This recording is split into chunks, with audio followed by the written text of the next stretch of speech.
It's Friday, November 1st, 2019. The rent's due, bitch. Take off your fucking costume. It's time to be a fucking normal person again.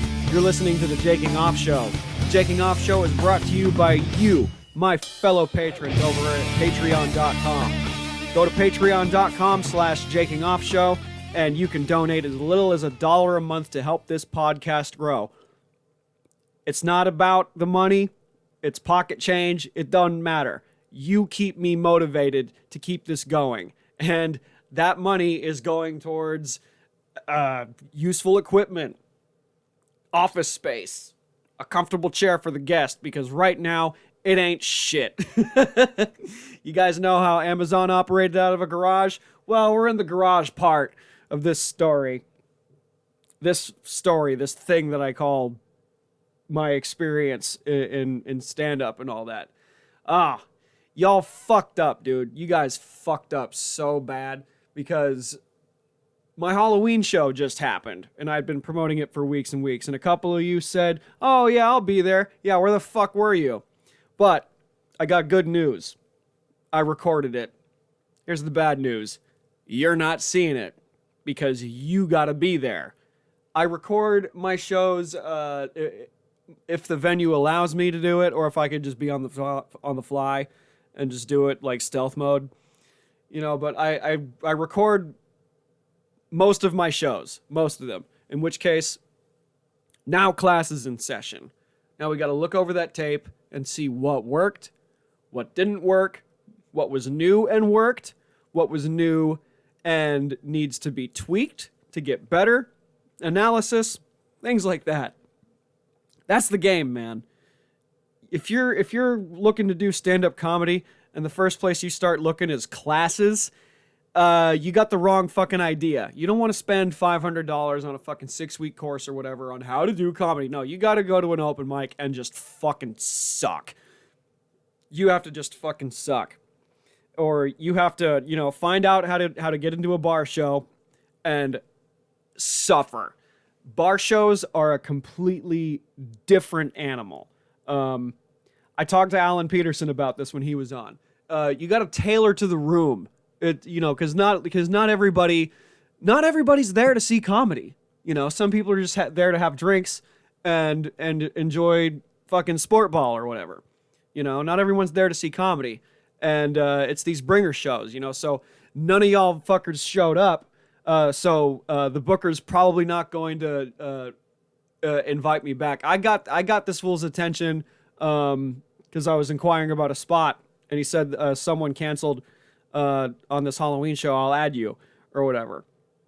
But he at first didn't want to put me on or whatever because I didn't bring any people last time. I'm gonna say it. It's partly your fault. I'm just saying, it's a business. You need to put asses in seats, and all I can do is just put the information out there. And if you say you're gonna go, please fucking go. I try not to take it personally, but it does hurt my feelings sometimes when I invite someone through a personal message, or I send them the poster or whatever, and they say they're gonna go and then they don't go. It's like, man, I guess I'm not going to ask you now, but I'm going to keep bugging. I'm always going to keep bugging. There's always going to be another show. I try not to take it personally, but it does hurt my feelings when you say you're going to do something and you don't do it. I won't name names or whatever, but it's just kind of like, oh, wow, you lied, But that's not the point. The point is that I'm keeping the sword sharp and doing these shitty bar shows that will always help me improve. Because here's a breakdown of this show. So, as I said before, the booker, the guy that runs it, he goes up first. Now, okay, let's go back a little bit even further. The host, this is a Halloween show, so some of the comics were in costume. Had like a thing going. It's like one guy did like a gimmick thing. We'll get to that. The host of the show, tall black dude, dreadlocks, and he's dressed up as a Trump supporter. And I just think that's funny off the bat. And he said like while he's the MC, he's like, "Hail Trump," and I'm a Caucasian male Trump supporter. Like, I get it, like he's joking, it's. I think it's funny. I think like tongue in cheek, but the room didn't really like it because I mean, look where you are, man. You're in Southern California. You're in Los Angeles County. That shit would probably work a lot better in Orange County, but definitely didn't work there. That's the thing when you get political, man. It divides up your audience, and the fucking Booker likes Trump too. So I heard him in the back shouting like "Hail Trump" and shit. Whatever. That doesn't matter. But like the host was doing like a thing for his costume, and it wasn't that funny. And that's kind of what he did his thing on. He was funny last time I saw him. He was great.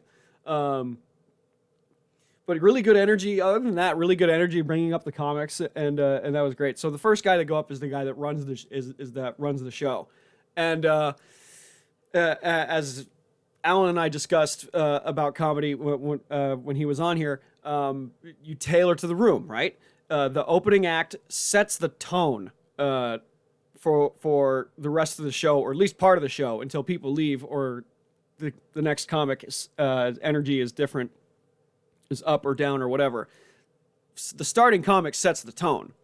And he said it with rage. Like, this dude is angry in his material. He's just coming at it like just really the stuff he was talking about, it was just real anger inducing.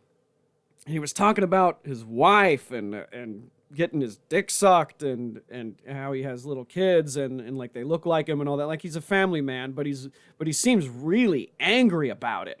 And I don't know what the fuck's what that's about, but like it's it wasn't good. It didn't work that night. He just came in a little hot, and I didn't think it was funny at all.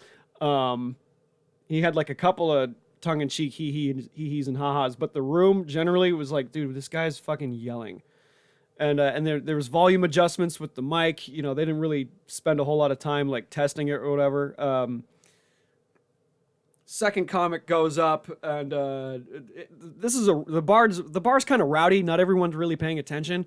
And I'm barely hearing the next comic. The next comic is the guy's fucking wife, dude. And I thought she was good. I think they're doing like a partnership thing or whatever.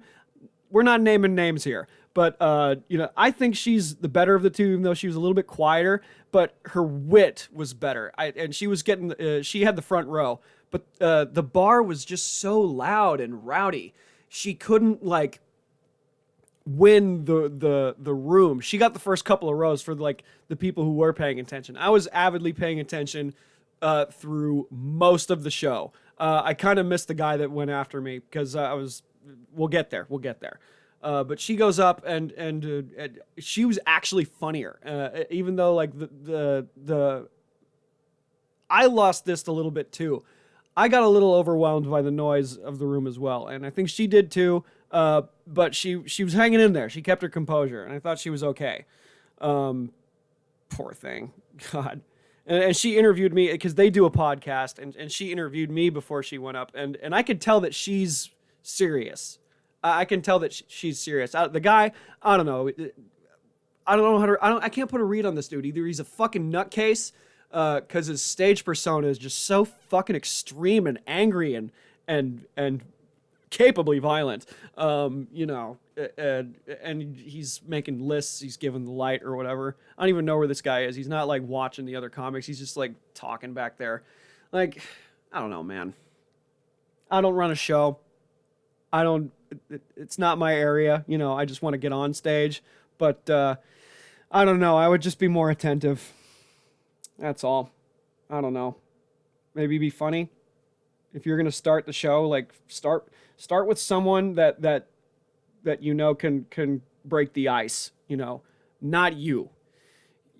You got not that material. I don't know. Next comic goes up. Holy fuck. This guy was nuts. This guy tried a like a Sam Kinison type of like homeless guy act, and I knew it was an act. I knew it wasn't for real. But this dude was screaming just really fucking loud, trying to overpower the noise. that's at this Rowdy Bar show. And there's a couple of fucking hecklers and shit, you know, but you weed them out. You weed them out. But this guy was just trying to overpower with volume that didn't read well. And he was like kind of riffing on some chick's costume. That didn't work because he's screaming the shit. Like, dude, take your losses, you know. I certainly take mine. I'm by no stretch of the imagination gloating about what I thought I won the night.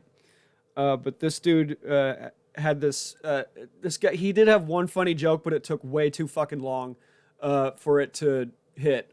He just starts speaking German out of nowhere, just screaming German, and then he says, "That's my impression of Adolf Hitler," and he's just screaming German. It's not funny. And then he does the screaming German shit again, and this goes on for like a little bit longer, and it was just really fucking uncomfortable. And then he said, "That's my impersonation of Arnold Schwarzenegger fucking the maid." Ha ha ha ha ha. That's not bad, but it just took way too fucking long. It was just more incoherent screaming homeless man rage, and then the punchline, which was like okay, but it just took too long to get there. And by that time, no one's paying attention to this guy. Everyone's got their heads turned. They're watching the game or whatever. There was a couple of female comics that were good. There was this one like Asian lady that was really funny. Like the room got a little quieter, like people started like leaving and shit, and that turned the volume down for the next two comics who were female to go up and spit their game, and they were funny as fuck.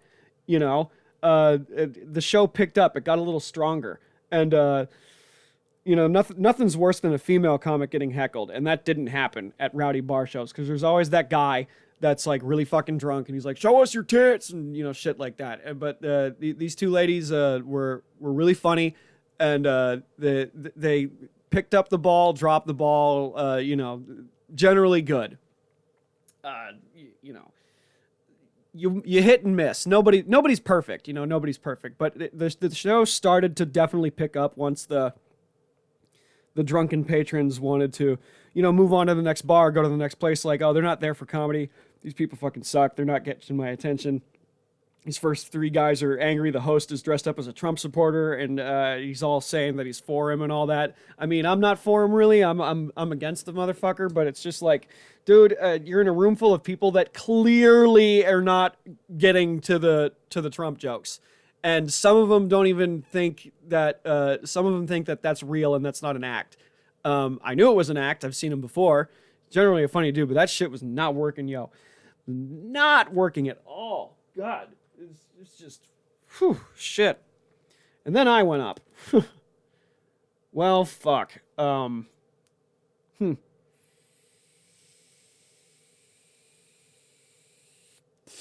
Here's where I gotta take a hit of the pen.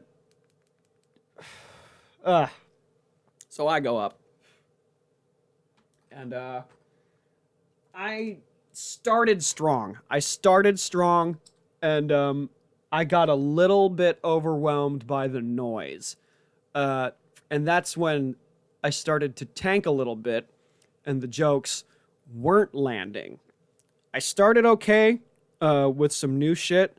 I opened up about some personal things that are also new material, and that worked out okay. I got a little scrambled because I got a little bit overwhelmed by the volume of the Rowdy Bar crowd. No one's heckling me or nothing. It's just loud, and club shows, everyone's there to buy a ticket and see comedy. They want to laugh. They're there to see comedy. So all eyes are on you. Not at bar shows. You don't. And I tried to do some head turns. There I did a quick scan, and like a lot of Hispanics in the crowd, and I tried to draw them in, but with a couple of jokes on like I grew up around cholos and shit like that. They're just jokes, man. But I reeled a couple of heads, and then I went back to my A shit, and that's when I turned like I think 2 heads, and that's where I thought I won the night. I finished the second half of my set with just the shit that I know that works. Just, you know, the A material, I've said it 1,000 times, and I was, you know, they were laughing at it, so I'm pretty sure I was on. We'll look at the tape. I got it all recorded, so we'll look at it. We'll see what worked. We'll see what didn't work. We'll also see if I hope the background noise wasn't too overpowering of the microphone, because the volume was actually getting adjusted a lot, and it was cutting off at some points. Like I said, you know, these people need to fucking, like, you know, make sure it's working, you know, making sure everything's connected, making sure the cord is not too loose, you know, making sure the volume is right. They started off with the volume being like too loud because they were trying to overpower the noise of the bar patrons and the television and shit. You know, they tried to overpower that, and then they turned it down because you know, I guess somebody went around and said, hey, there's a show going on here, but like, it's a bar. What the fuck are you going to do? And so that equaled out, and the second half of the show started picking up. It started picking up. It was the two ladies, me, and then followed by another guy that sucked, followed by a fucking savage animal. We'll get to him in a second. But yeah, I went up and we'll look at the tape. We'll see how I did, because I was approached and complimented by a couple of people who were just there to be at the bar, and they weren't expecting comedy, and they thought I was funny, and I got a couple of fist bumps, and like that's what makes me feel good, is that I got a couple of handshakes and some people said I was good. That's all that really matters. None of y'all motherfuckers showed up, but you know, that I'm not mad. I'm disappointed, you know. Because part of this is getting asses in seats. Like I said before, I don't think I'm going to get these shows unless I bug the guy. But bar shows, they just, I don't know. Most comics will say this. I would take clubs over bars any day of the week. Theaters, on the other hand, I don't know. We're not going to talk about that. That's a whole other fucking level. That's some other shit. That's some stadium dad rock level of comedy, you know? But this guy went up and he had like a prop, and it was a double-headed dildo, and I wasn't really paying attention to this guy. He was dressed up as a blind ref. His costume was funnier than his set. That's all I'm going to say. I wasn't really paying attention because this dude was talking to me. I don't know if he wasn't a comic. He was definitely there to see somebody else, but we exchanged some information. Another comedian wanted my Instagram. So like I gained a couple of followers, like, you know, the natural way. But, you know, because that's the whole point. You network and shit like that. You pass along information. You follow people back on their social media, whatever, you know.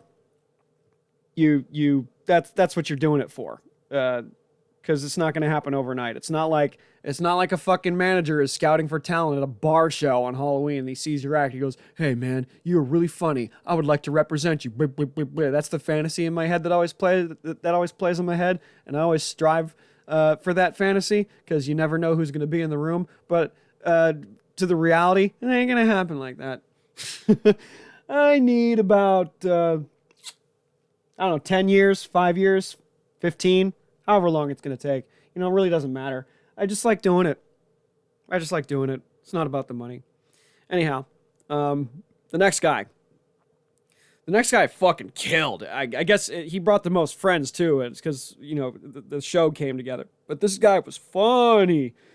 Oh, I don't remember his name. I don't remember any of these people's names. But I'm not going to say their names, whether they were good or they were bad, because, you know, we don't need to get too specific on here. It's not right to gossip, which is exactly what I'm doing.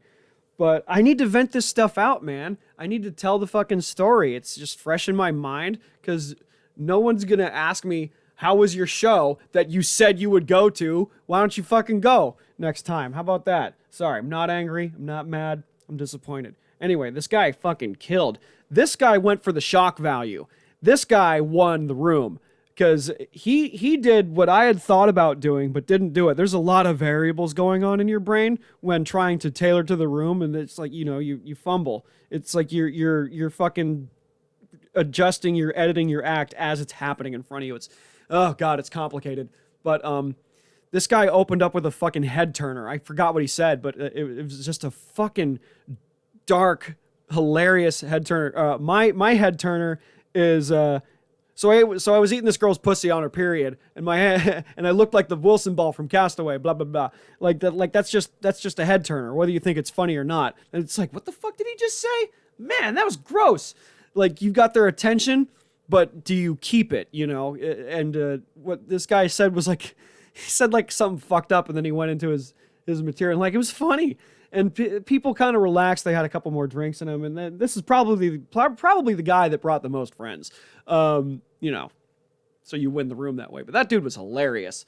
And then all of his friends saw him, and then he left. And then there was one comic left, and this guy was trying so fucking hard. He was just running his shit. He was just running it, and I wanted to stick around for the whole show because that's the kind of person I am. You know, because that's just unfair for a guy that brings the most friends, destroy the fucking place, and then everybody's out the fucking door. But there's one more guy that like brought his girlfriend or whatever, and she was recording him, and I was watching him. He was really funny guy. He had some heavy hitting one liners, and I thought it was really clever, but he just didn't have the room because most of the room left. The room was me, this guy's girlfriend, and the other dude sitting next to me that we were like kind of chit chatting in between the Trump supporting host or whatever. Not really. Like, at this point, he never changed his persona on stage, and I don't think anyone's stupid enough to just switch it up. I think he just stuck to his guns, and it wasn't working, but he stuck to his guns, you know?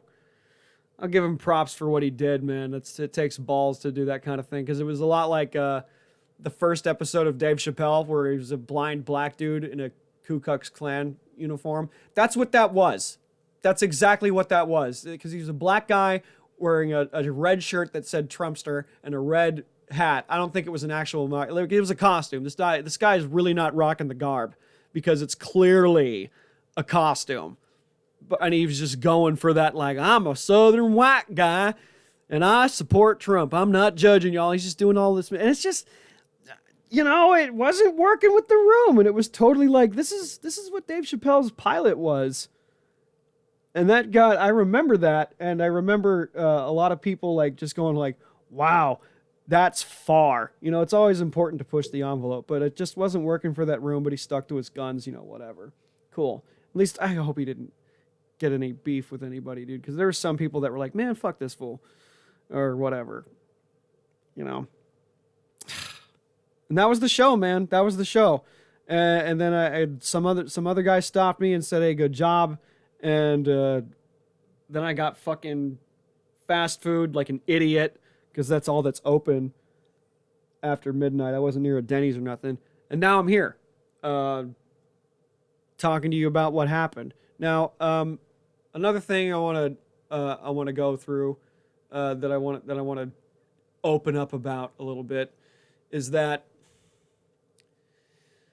you are who you are. You know, you if you're listening or not, you know who you are, and if it doesn't apply to you, whatever. You know, I'm not. My feelings are a little bit hurt.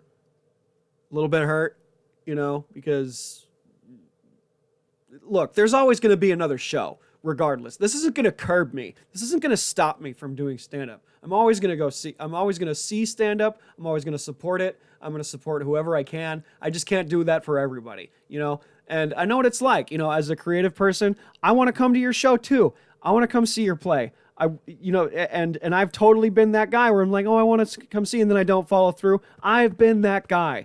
I've totally been that guy, and I'm a hypocrite for saying it, you know? Because everybody's done this. It's like, oh, I'll come check you out. Oh, I'll listen to your song. Oh, I'll come to your live show. Or I'll come to your showcase. Oh, I'll watch your short film. Oh, I'll give you $15 to fund your short film. Oh, I'll help you out, you know, for a 3-day shoot for no money. Oh, I'll help you out. I'll do sound for you. I'll hold the boom for you. I'll be a PA for you. I'll help you out because I want to. you know? It's not about whether or not you're fucking paying me. Artists help artists, especially in this town, because we're all so fucking selfish. Because if you're trying to do anything out here where everybody else is trying to be a fucking star, I got news for you, man. You're serving the servers. You know what I mean? You're serving the servers. Because look, most of my friends are filmmakers, writers, whoever the fuck, artistic types and shit, They're not gonna fucking come to my show. They're not coming. It's not happening. It's very unlikely because the back of the artist's brain is this little beta slut brain that says, "What's in it for me? What do I get out of it? How is this gonna make me take the next step further into my career?" We all have that fucking thought, man. I have that thought all the time, every waking moment of my life. But I tried my best to ignore that, and I try to come out to see things that I genuinely appreciate and like. I'm not gonna go just to support, because I like your shit. And if I don't go, it's not because I don't like your shit. I'm just not invested in it because I have those fucking thoughts. Like I said at the top of the show, donate to my Patreon or whatever. And I'm not really selling hard on that. It's just not important to me. But in comparison to someone's like Indiegogo or Kickstarter for this film that they want to do, they want to send it to a festival and they want to have it seen at fucking that place in France. Or we want to get seen by studios, so we have to make this film, but we need you to donate $30,000. So if 300 of you donate $10, I don't know, I'm not doing the math right, but I try to move pebbles in people's lives. I've thrown a small 20, I've thrown a mid-size 50 over at someone's project because I support their art and I like it. I'll go see your fucking one-woman show or your one-man show. Because I like it. I saw a girl's one-woman show. She had cards on her, and it had a picture of her dressed up as Link from The Legend of Zelda. And I fuck with The Legend of Zelda. Well, what's this about? You gonna talk about this? And fuck yeah, I'm going. Well, nerd shit that I'm into. And I went and saw it. It was a good show. I liked it.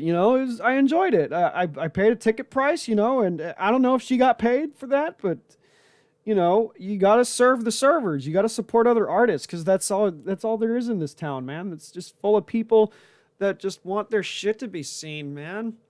And that's all that's what my podcast is about. That, I don't always get a guest, but if it's just me, it's going through my journey and my experience, and doing this makes me happy and I like doing it. Yeah, I got a day job. I'm a regular asshole with a regular ass minimum wage, hair above minimum wage, paying rent, fucking pretending to be in a good mood and being working at a place where it's all colorful and happy and there's children running around everywhere and it's fucking dessert. Not proud of it, but it pays my half of the rent. That's how I'm alive. That's how I'm able to, pay for. It's how I'm able to pay for open mics. It's how I'm able to buy equipment. And also your small donations. And I'm able to do what I want to do. And I don't care what happens. It'll move along. I want to do this for the rest of my life, and it'll grow. And it's going to take time. But I am disheartened that it's not going the way.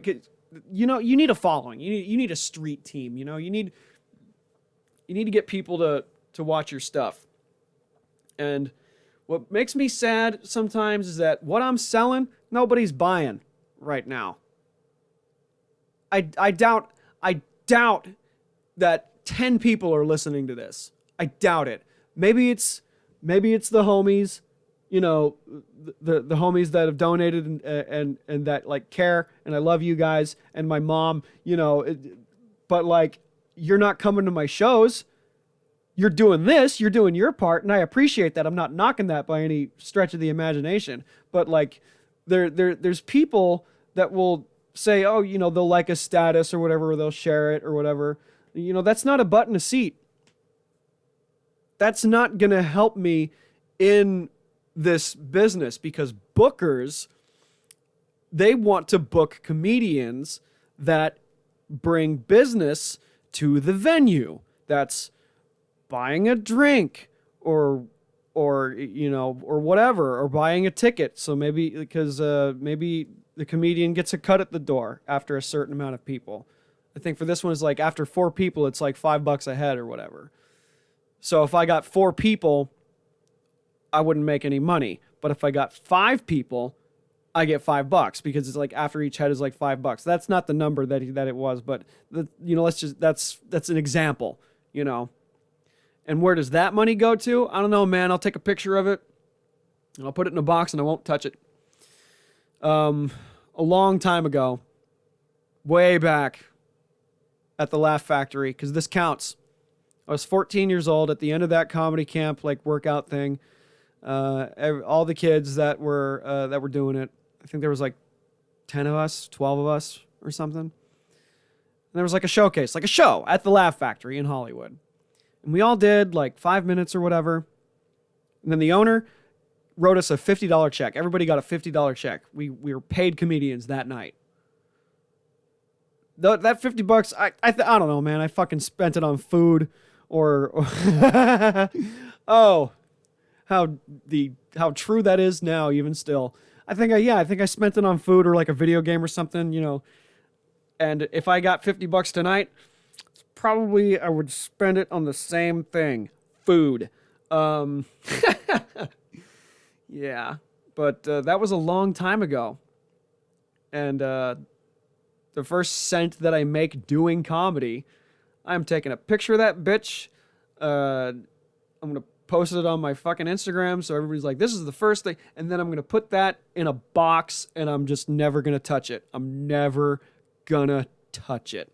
I'm going to put it in an envelope, put the date on it, and go like first comedy check or whatever the fuck, or first comedy cash. And then it's going to sit there forever because it's most likely going to be a small amount. It's probably not going to be like, a G or whatever. One can hope, right? But that's the game, man. That's the game, and we're all playing it.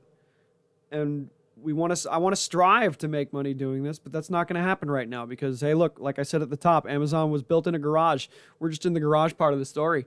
But I do want you guys to come to the shows. I really do. I honestly do, because I want you guys to have a good time. It's not really about me. I could give a fuck about me. All I want is to make you laugh and say I was good or say I sucked or whatever. Because that's what I want to do. In the acting game, it's like, I want you to see my movie. I want you to see my skit. I want you to see my improv. Like, we want you, us like entertainer types, like, or musicians or whatever, we want you to come see us. That's what we want to do. We want to make people happy. And when you don't go, especially when you tell me that you go and you don't, it's the opposite, man. I feel like shit. And I'm not angry. I'm just really disappointed, man. Because there's people that, like, I've had their back. I worked on your thing for free. I watched your thing. I shared your info. I did that. I went to your thing or whatever. Well, now I'm working on something that I want to do, that I genuinely care about, that I genuinely love. Return the favor, brother, sister, or whoever the fuck. And again, I'm trying not to take it personally because, maybe you got other shit going on. Maybe there was something more interesting going on Halloween night, Maybe your wife wanted to suck your dick or whatever. Maybe you couldn't get a babysitter. Maybe you just rather go to a friend's house that was closer, or maybe you just want to be in your fuck shit life and not do anything because you're broke. Because, like, hey, look, we all do it too. It's the end of the month. We all got to pay our rent and shit like that. And sometimes you just want to stay in, fucking go trick or treating or whatever, or watch scary movies and shit. That's Halloween, you know. You're not going to get everybody, especially for Halloween, you know. But it's still. I'm gonna say it again. It still upsets me when you don't come through. But I try not to take it personally, because that's the game. You know, we're all in this thing, and we're all selfish, and we want everybody to go see us in the thing. And that's what this thing is. Here's a secret. My strategy, my personal strategy to help grow this podcast, really, have a guest on, talk about their craft, talk about their stuff, and then they share it, our interview, our talk, whatever, to their friends. And they're promoting their shit, also promoting my shit. So, everyone wins. You feel me? Everyone wins. Nobody loses. You get the word out on your thing. I get the word out on my thing. That's what we all want to do, is get the word out. And whether there's 10 people listening or 1,000 people listening or whatever, it could. My mother could be the only listener to this podcast. Could, you know, and I'll still do it. It's still not going to slow me down. The logo is in its final design phases. I'm talking to the homeboy Jeremiah Reyes, aka Monster Paints, on Instagram. That's Monster Pants, man. It's at Monster Paints, not Pants. Jesus Christ. MonsterPaintz at Monster Paints on Instagram. He does really good work. Paints a lot of dinosaurs and shit, but he's helped out some friends with like band logos and fonts and just graphic design that he hand draws. I just think it looks good. When you guys see it, you'll see it probably, if not on this podcast, then the next one. The logo and the font are in its final designs, and I got a jingle coming along the way, and that's gonna be fucking sick too. And this podcast is gonna get rebranded. It's gonna I'm gonna make it look good. It's a growing thing, and it's November, man. Shit, pay your fucking rent, save money for a goddamn bird, and spend some time with your fucking family, and have a good time. Take care of yourselves, and just know that there's always going to be another show. My next show, as of right now, is the day after Thanksgiving, November 22nd, at the Sycamore Tavern. I believe it's at 8 o'clock. I think the show's free. I'm not totally sure on that. That date is booked a little ahead of time. I'll talk to the booker on those details so I can share it all with you and get the word out as much as humanly possible. This has been the Jaking Off Show. And thank you guys for listening very much. I really appreciate it. I appreciate every single one of you. You know I love you. And again, I'm not mad. I'm disappointed. Good night.